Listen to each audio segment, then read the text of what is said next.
क्रांतिकारी नमो बुधाय, जय भीम, जय भारत, जय संविधान। मैं रमन उजारियन और आप देख रहे हैं अध्यात्म पावर। दोस्तों, एक तरफ बिहार चुनाव को लेकर कांग्रेस, बीजेपी, सपा और बीएसपी सहित अन्य पार्टियां हैं पूरी तरह से मैदान में उतर चुकी हैं, और वहीं अगर आज़ाद समाज पार्टी की बात करें, भीम आर्मी की बात करें, तो आज़ाद समाज पार्टी गरीबों के लिए, दलितों के लिए, वंचितों के लिए, उनके हक और अधिकार के लिए लगातार प्रदर्शन कर रही है।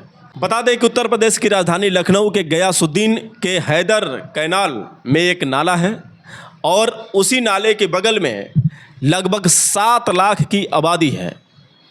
आपको बता दें कि 7 लाख में लगभग 90% लोग दलित हैं, जो सालों से वहाँ पर रह रहे हैं, यानी पीढ़ी दर पीढ़ी वहाँ पर लोग रहते आए हैं। और दुख की बात यह है कि उत्तर प्रदेश सरकार यानी योगी आदित्यनाथ की सरकार उन पर बुलडोजर चलाना चाहती है।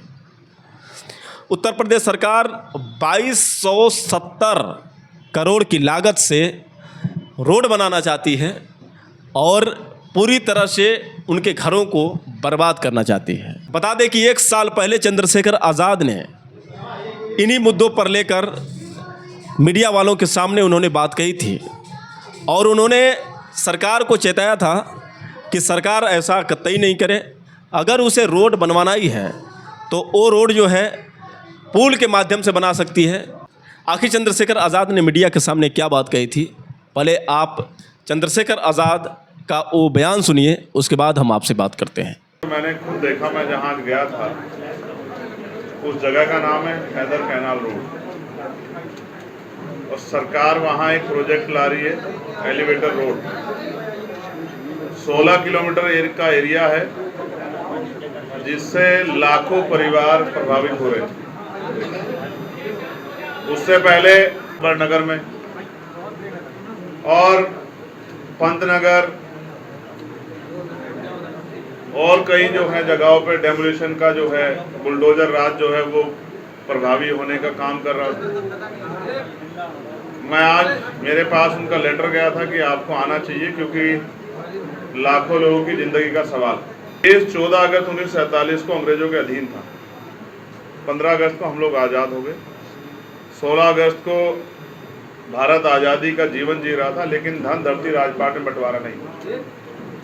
जो व्यवस्था इस देश में चली आई है, उस व्यवस्था के कारण लाखों लोग, करोड़ों लोग ऐसे थे, आबादी का 80-85% वर्ग, जिनके पास ना कोई रोजगार था, ना जमीन थी, ना कोई उद्योग था, ना ही नौकरियां थी, ना ही कुछ और था। तो अमीर अमीर रह गया, गरीब गरीब रह गया। जिसके पास 1 गज जमीन नहीं थी, उसके पास आज़ादी के बाद ऐसा नहीं कि हजारों बीघे जमीन आ गई हो। जिसके पास 1 बीघा जमीन थी, उसके पास 1 बीघा जमीन। जो भूमिहीन था वो भूमिहीन रहा। जैसे एक न्यूज एजेंसी का सर्वे है कि 54% दलितों पे 1 गज जमीन नहीं है देश के अंदर। तो ये वो लोग हैं जिनको आज अवैध कहा जा रहा है, जिनसे चुनाव में हाथ जोड़ के वोट मांगी जाती है, जिनके पैर छुए जाते हैं, पैर धोए जाते हैं, पैर दबाए जाते हैं। लेकिन आज ये अवैध हो गए हैं, क्योंकि ये गाँव से अपमानित होकर जाति धर्म के आधार पर सामंतियों का शोषण रह के, मजदूरी मांगने पे पिटकर, बहन बेटियों की इज्जत की रक्षा करते हुए गांव छोड़ के यहाँ भाग आए, और यहाँ जब भाग आए तो अपना जीवन यापन करने लगे। भारत की जो लोकतांत्रिक व्यवस्था बनी इसी विषय से बनी, और डॉक्टर अंबेडकर ने जब संविधान को सौंपा तो इस बात से, इस खतरे से अवगत कराया था कि राजनीति में 1 वोट 1 वैल्यू, राजनीति में तो हम लोग बराबर हो जाएंगे, लेकिन जब तक देश से सामाजिक गैर बराबरी और आर्थिक गैर बराबरी खत्म नहीं होगी, देश में जो राजनीतिक लोकतंत्र वो सामाजिक नहीं बन पाएगा। और जिम्मेदारी थी सत्ता में बैठे लोगों के कंधों पे कि वो अंतिम व्यक्ति तक सुख सुविधाएं पहुंचाएं। अभी इतने लंबे प्रयास के बाद 10% लोग अपने पैरों पे खड़े हुए हैं, 90% लोग वंचित वर्ग के वहीं हैं हाशिए पे। और ऐसे में जो उन्होंने तैयार किया है, ये घर आज के नहीं है, कोई 60 साल पुराना है, कोई 80 साल पुराना है, कोई 100 साल पुराना है। इतने बुरे हालातों से अपनी मेहनत कमाई से इन्होंने तैयार किया है। सरकार आज उनको बसाने की जगह उजाड़ने का काम कर रही है। सरकार अगर चाहे, स्पेशली उत्तर प्रदेश की सरकार, तो जैसे मुख्यमंत्री जी पंतनगर वालों के और उनके आसपास के लोग भी सुन सकते हैं, तो इनकी भी सुन सकते हैं।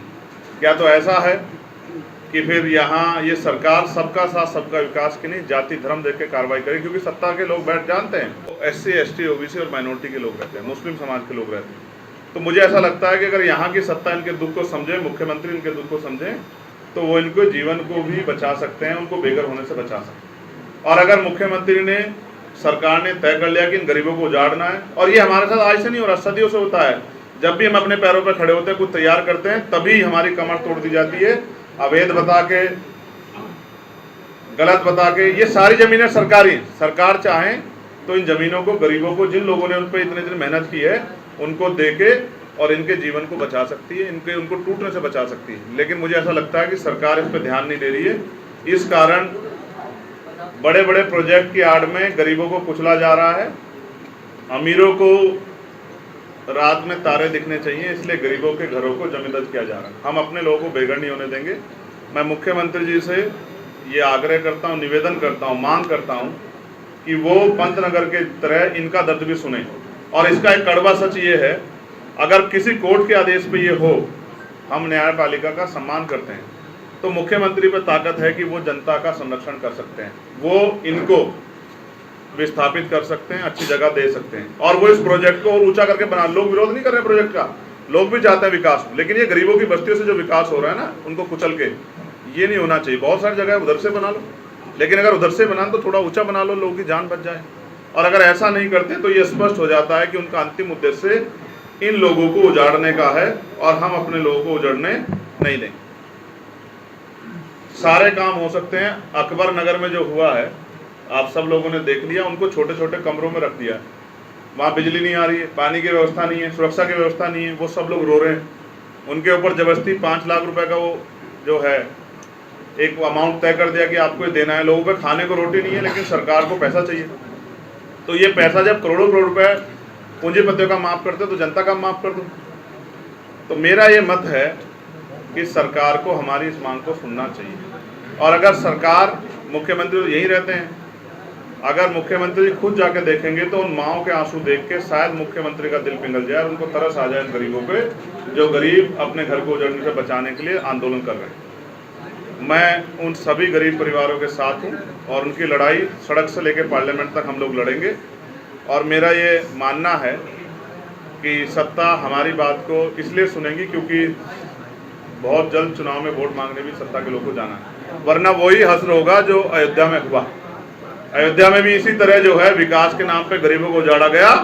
फिर जनता ने ये बताया कि धर्म सेकेंडरी है, पहले उनका जीवन है, उनकी सुख सुविधाएं हैं, उनको इज्जत की जिंदगी मिले, और जो उनको नुकसान पहुंचाएगा उनको सबक सिखा, वो वोट की जोर से सबक सिखाएंगे। तो दोस्तों, आपने सुना, ये जुलाई 2024 का ये बयान है चंद्रशेखर आज़ाद का, जिन्होंने उन गरीबों के हक और अधिकार को लेकर ये बात कही थी। लेकिन 1 साल हो गए चंद्रशेखर आज़ाद के इस बयान को, अभी भी सरकार अपने इरादों को बदली नहीं। और इसी कारण जितने भी वहाँ के लोग हैं, बता दें कि अंबेडकर वाहिनी के जितने भी युवा साथी हैं, साथ ही साथ भीम आर्मी संगठन के जितने भी लोग हैं, आज़ाद समाज पार्टी के जो लोग हैं, सभी लोग तख्ती लेकर मैदान में उतर गए हैं। आप ये भीड़ देख सकते हैं, हज़ारों की भीड़ में लोगों ने वहाँ पर प्रदर्शन किया है, और सभी लोग अपने हक और अधिकार को लेकर अड़े हुए हैं, और आज़ाद समाज पार्टी पूरी तरह से उनके साथ खड़ी है। वहाँ पर देख सकते हैं कि किस तरह का माहौल है। लोग हाथों में तख्तियाँ लेकर सरकार के विरुद्ध नारेबाजी कर रहे हैं, और सबकी मांगें यही है कि जिस तरह से सरकार ने गरीबों के घरों को गिराने का ये फैसला किया है, कितना गलत किया है। वहीं एक के लिए ये सारी सुविधाएं दी जा रही है, और दूसरी तरफ गरीबों के लिए इस तरह से सरकार भेदभाव कर रही है। कुल मिलाकर अगर सड़क से जाएगा तो कोई इंसान ही जाएगा, और घर भी गिरेगा तो इंसान का ही घर गिरेगा। तो इंसानियत जो है कहीं ना कहीं ख़त्म हो चुकी है। एक को बढ़ावा देना और दूसरों को नीचे गिराना, ये अच्छी बात नहीं है। आप देख सकते हैं कि यहाँ पर कितने लोग हैं, और हाथों में तख्तियाँ लेकर ये सरकार से निवेदन कर रहे हैं कि आप हमारे साथ ऐसा मत करिए। गरीबों का हाल बहुत ही बुरा है। वहाँ के गरीबों की दशा के बारे में यदि जानने की कोशिश करें तो चलिए पहले हम आपको वो सारे वीडियो दिखाते हैं, जिस वीडियो में वहाँ के लोगों का क्या कहना है, पहले आप उनके बयान सुनिए जिनके ऊपर बुलडोजर चलने वाला है। पेपर में दिया जाता है कि हैदर करनाल तोड़ा जाएगा। अब ये पहले बताइए, हम लोग यहाँ के निवासी हैं तो वोट किस बात का ये लेते हैं, किस चीज का वोट दिया जाता है? जब हम लोग नाजायज में आ जाते हैं तो हम लोग का वोट क्यों लेने आते हैं? वोट ना ले तो हम लोग मान जाते हैं, घर घर वोट आते हैं, हम लोग दे देते हैं कि चलो भाई हमारे बीजेपी की सरकार है, हमारे अमित सोनकर उसमें है तो हम लोग उनको जिताते हैं। लेकिन हम लोग को बेघर करेंगे तो हम लोग ये नहीं बर्दाश्त करेंगे। मान लो कि 4 पीढ़ी हो गई है, 4 पीढ़ी से हम लोग यहाँ शादी ब्याह सब कुछ करके यहाँ आए हैं। अब बताइए, अगर आप मकान हमारा तोड़ दोगे तो हम जाएंगे कहाँ? समझो, हम लोग करें तो क्या करें? ना बच्चे लेके हम कहाँ जाएंगे? ये बच्चे पढ़ रहे हैं, लिख रहे हैं, कहाँ जाएंगे? वो तो कह रहे हैं कि सब अवैध है। अवैध नहीं है भैया, भाई पुरखे लोग लेके रह रहे हैं इसी में। बाबा दादा के जमाने में हमका लोग क्या मालूम था? यहाँ पे कितने भाई शादी ब्याह हुआ तो यही तो हम लोग आए हैं, कुछ तो बताए नहीं है कि कोई कुछ बताए हो। तो यही कितने वर्षों से रह रही हैं आप? अरे बाबा दादा के जमाने से हैं हम लोग, बहुत पुराने हैं हम लोग। यही में बीमार हो गए सब लोग। घर नहीं टूटना चाहिए, हम लोगन को रजिस्ट्री चाहिए, हम लोगन को रजिस्ट्री चाहिए। हम कहाँ जाएंगे? किसके घर पे जाएंगे?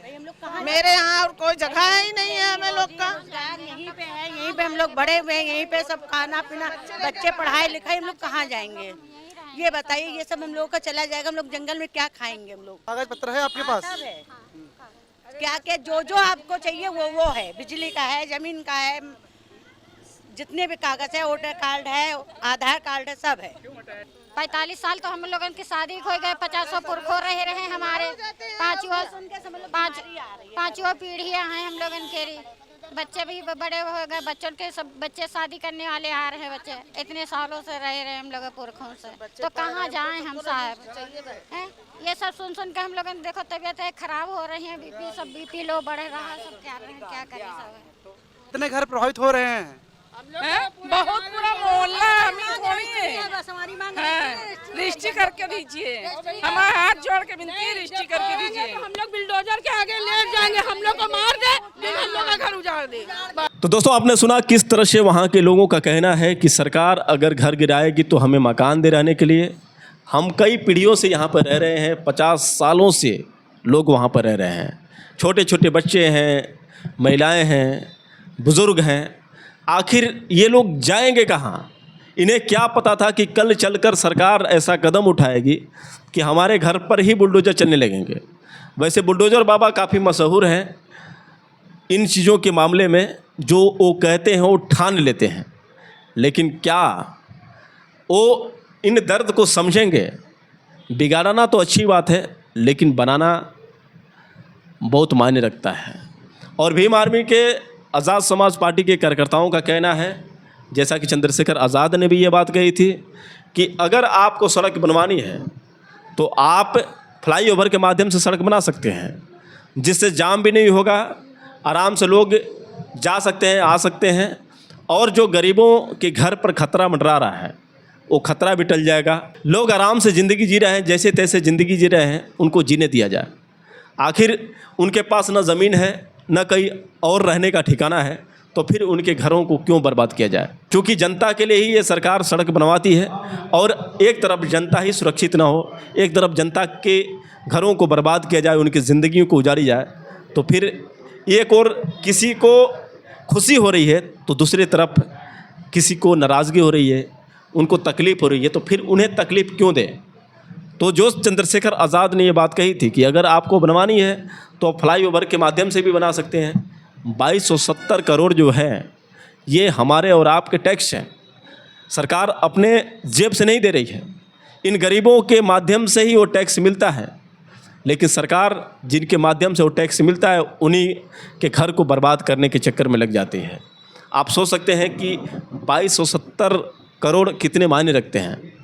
तो इतने बजट में वो चाहे तो फ्लाईओवर बना सकती है सरकार, लेकिन दिक्कत तो उन्हें गरीबों से है, दिक्कत तो उन्हें बहुजनों से, दिक्कत तो उन्हें दलितों से है। वो चाहते ही नहीं है कि दलित कभी भी चैन से रहें। और इसी पर भीम आर्मी चीफ चंद्रशेखर आज़ाद ने कहा था कि जब भी हम थोड़े से ऊपर उठते हैं, अपने कंडीशन में बदलाव लाना चाहते हैं, तो हमारी कमर जो है सरकार तोड़ देती है। ये बात चंद्रशेखर आज़ाद ने जो बात कही है पूरी तरह से परफेक्ट कही है। वही मैं आपको बता दूं कि आज़ाद समाज पार्टी के प्रदेश सचिव अनिकेत धानुक जी ने अपने फेसबुक अकाउंट से इन मुद्दों पर ये बात कही है। उन्होंने लिखा है कि दलित बाहुल्य गयासुद्दीन हैदर कैनाल बस्ती में बसे 7 लाख से अधिक लोगों के घरों को उत्तर प्रदेश सरकार द्वारा एलिवेटेड रोड परियोजना के नाम पर तोड़े जाने का आदेश जारी किया गया है। यह सिर्फ ईंट पत्थर का सवाल नहीं है, बल्कि लाखों परिवारों के अस्तित्व और आने वाली पीढ़ियों के भविष्य का प्रश्न है। आज इसी अन्याय के विरुद्ध अस्तित्व बचाओ भविष्य बचाओ आंदोलन के तहत आज़ाद समाज पार्टी ने विधानसभा घेराव का आह्वान किया। पार्टी के प्रदेश सचिव माननीय अनिकेत धानुक जी के नेतृत्व में मुख्यमंत्री आवास घेराव का मार्च निकाला गया, लेकिन सरकार ने जनता की आवाज़ दबाने के लिए हमें केडी सिंह बाबू स्टेडियम पर रोक दिया। हम कहना चाहते हैं, गरीबों के घर तोड़कर विकास नहीं होता। दलित और वंचित समाज के सपनों पर बुलडोजर नहीं चलेगा। यह लड़ाई केवल घर बचाने की नहीं, बल्कि सम्मान, अधिकार और न्याय की है। आइए इस संघर्ष में अपनी आवाज़ जोड़ें। अस्तित्व बचाओ भविष्य बचाओ आंदोलन, आज़ाद समाज पार्टी।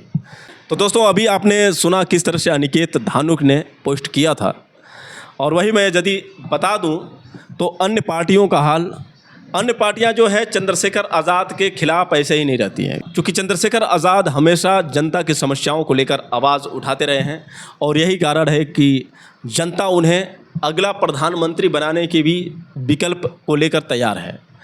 वहीं दोस्तों, मैं आपको बता दूं कि एक तरफ लगातार उत्तर प्रदेश में जिस तरह से बीजेपी साम्राज्य में घटनाएं हो रही हैं, हत्याएं हो रही हैं, गरीबों को तड़पाया जा रहा है, सताया जा रहा है, महिलाओं के साथ हमेशा अत्याचार किए जा रहे हैं, महिलाओं के साथ बलात्कार जैसी घटनाएं आ रही हैं, किसानों को परेशान किया जा रहा है। इस चीज़ को लेकर हमेशा भीम आर्मी चीफ चंद्रशेखर आज़ाद आवाज़ उठाते रहे हैं। लखनऊ में उनकी एक रैली होने वाली है 9 अक्टूबर को, और उसी दिन बीएसपी भी शक्ति प्रदर्शन करने जा रही है। मेरा मानना है कि जितने भी बीएसपी के समर्थक हैं, चंद्रशेखर आज़ाद को ट्रोल ना करें, चंद्रशेखर आज़ाद को बदनाम करने की कोशिश नहीं करें, क्योंकि पिछले इंटरव्यू में जिस तरह से चंद्रशेखर आज़ाद ने बहन कुमारी मायावती की तारीफ़ की थी, जिस तरह से उन्होंने आकाश आनंद को छोटा भाई बताया था, और ये भी बताया था कि माननीय बहन जी हमारी मुखिया हैं, हम उनके चेले हैं, यानी हम उनको गुरु मानते हैं, और यदि पार्टी कोई नया काम करती है, यदि हमारी पार्टी आगे बढ़ती है, कुछ लायक बनती है, तो मैं चाहूँगा कि बहन जी आकर हमें आशीर्वाद दें। तो एक तरफ चंद्रशेखर आज़ाद हमेशा बहन जी को लेकर सम्मान की बात करते हैं, हमेशा उनको अपना गुरु मानते हैं, और हमेशा उनकी तारीफ़ भी करते हैं उनके कार्यकाल को लेकर। जिस तरह से उन्होंने इंटरव्यू में बताया था, ये भी अपने आप में बहुत बड़ी बात है। लेकिन वही देखा जाए तो बीएसपी के जो समर्थक हैं लगातार चंद्रशेखर आज़ाद को ट्रोल करते हैं, और यही जो चीज़ है कहीं ना कहीं बहुजन समाज को 2 भागों में बांटने का काम करती है। मेरा मानना है कि राजनीति अलग है और सामाजिक मुद्दे अलग हैं, और एक दूसरे पर रोप आरोप लगाना यह सही नहीं है। मिलजुल कर रहिए, संगठित रहिए, और बहुजन समाज को एक बनाने की कोशिश करिए, बहुजन समाज को तोड़ने का काम मत करिए, क्योंकि आपको सिर्फ राजनीति दिखाई दे रही है, और इधर भीम आर्मी आज़ाद समाज पार्टी हमेशा जनता के मुद्दों को लेकर चल रही है।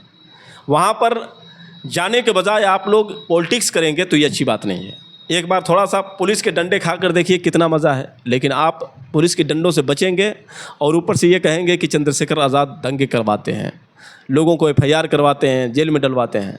अब ज़रा आप सोचिए कि काश उस जगह पर आप भी होते।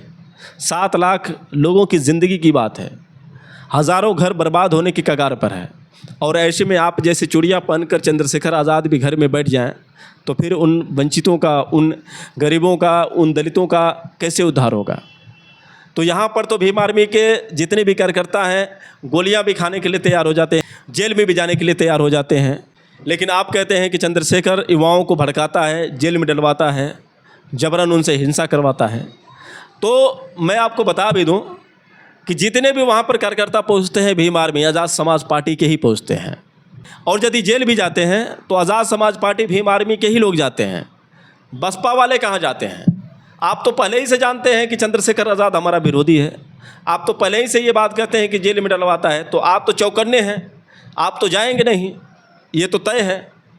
जब आपकी नज़र में चंद्रशेखर आज़ाद के लिए सम्मान नहीं है और चंद्रशेखर आज़ाद को आप पसंद नहीं करते हैं, आपको लगता भी है कि चंद्रशेखर आज़ाद जेल में डलवाते हैं, भड़काते हैं, तो आप तो सतर्क हैं। चाहे कितना भी अन्याय क्यों ना हो, भले ही माता बहनों के साथ अत्याचार हो, गरीबों को मारा पीटा जाए, लेकिन आप नहीं जाएंगे, क्योंकि यहाँ तो लड़ाई के लिए कौन पहुँचती है? भीम आर्मी पहुँचती है, और आप लड़ाई चाहते नहीं हैं। आप घर में बैठे रहना चाहते हैं, और भीम आर्मी के लोग आंदोलन करना पसंद करते हैं, डंडे खाना पसंद करते हैं, जेल में जाना पसंद करते हैं।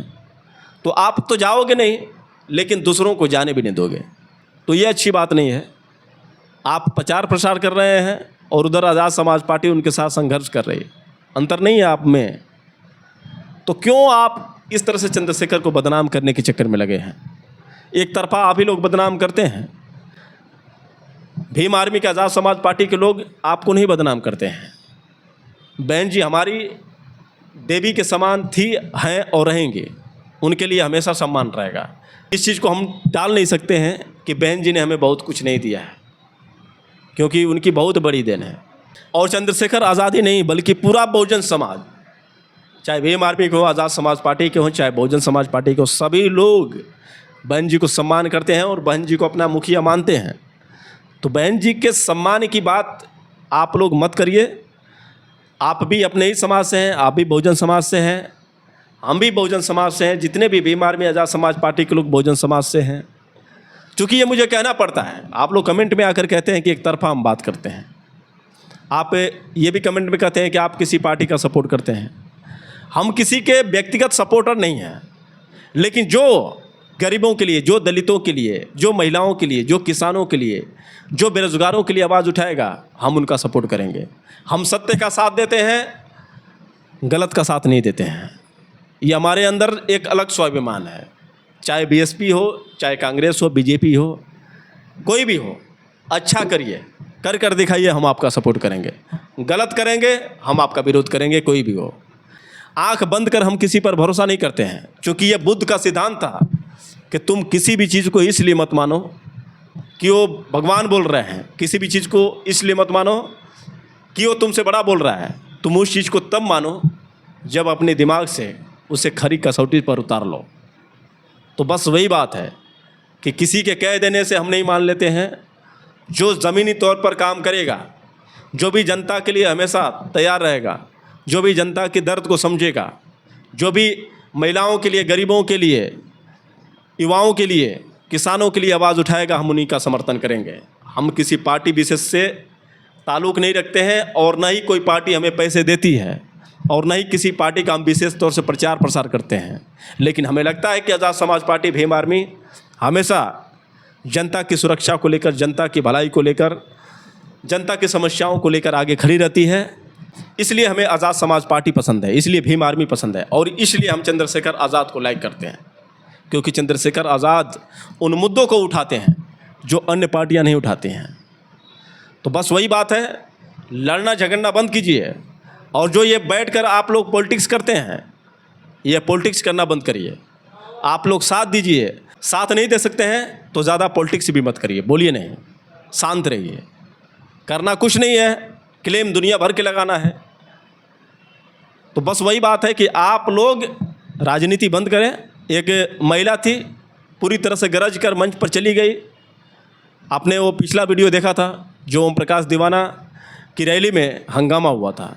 एक महिला कामना जगन्नाथ ने पूरी तरह से बसपा के लोगों को दलाल बता दिया। आखिर वो क्यों बताई वो तो वही जानती होगी, लेकिन उसका मैंने फेसबुक अकाउंट चेक किया तो पता चला था कि वो महिला लगातार बहुजन समाज पार्टी का प्रचार प्रसार कर रही थी, बहुजन समाज के लोगों के साथ मिलजुल कर आंदोलन में शामिल हो रही थी। तो इस चीज़ को नकार नहीं सकते। अचानक में वो मंच पर नहीं आ गई थी। उसके अकाउंट को मैंने देखा, उसके अकाउंट में पता चला कि वो कई ऐसे मुद्दे हैं जिन मुद्दों को लेकर आवाज़ उठाती रही है, और हमेशा वो बहुजन समाज पार्टी का प्रचार प्रसार करती रही है। तो अचानक में वो मंच पर आकर ऐसे नहीं बोलती है, उसके ऊपर भी कुछ गुजरी है जिसको लेकर वो इस तरह की बात कही थी। तो बस वही बात है कि आप लोग ऐसा क्यों करते हैं जो आपको कोई भी दलाल कहकर चला जाता है। तो आप अपने कमियों को पूरा कीजिए, बाबा साहब डॉक्टर भीमराव अंबेडकर, मान्यवर कांशीराम साहब के सिद्धांतों को अपनाइए। आप किसी मनवादी के बहकावे में मत आइए। बाबा साहब डॉक्टर भीमराव अंबेडकर ने यही तो कहा था कि हमें हमारे समाज के पढ़े लिखे लोगों ने धोखा दिया है, और ऐसा हम लोग के साथ भी हो रहा है। हमारी टांगें कौन खींच रहा है? हमारे समाज के ही लोग खींच रहे हैं। तो पॉलिटिक्स उतनी ही अच्छी लगती है जितना कि हो सके। हमेशा प्रयास हम करते हैं कि आप लोग मिलजुल कर आएँ। आप भी हमारे भाई हैं, आज़ाद समाज पार्टी के भी लोग भाई हैं, जितने बहुजन समाज के लोग हैं सभी भाई हैं, सभी हमारी माता बहनें हैं। फिर एक दूसरे के प्रति द्वेष क्यों है? आप मिलजुल कर नहीं रह सकते हैं? किसी और के साथ गठबंधन बना सकते हैं, किसी और को अपने साथ ले सकते हैं, लेकिन आप अपने भाई को नहीं ले सकते हैं। तो बात तो बहुत ज़्यादा है, लेकिन आप लोग समझदार हैं। वैसे दोस्तों, आप लोग की क्या राय है आप लोग कमेंट करके बताइए, और हो सके तो इस वीडियो को ज़्यादा से ज़्यादा शेयर करिए। फिर मिलेंगे अगले वीडियो के साथ, तब तक के लिए क्रांतिकारी नमो बुधाय। जय भीम।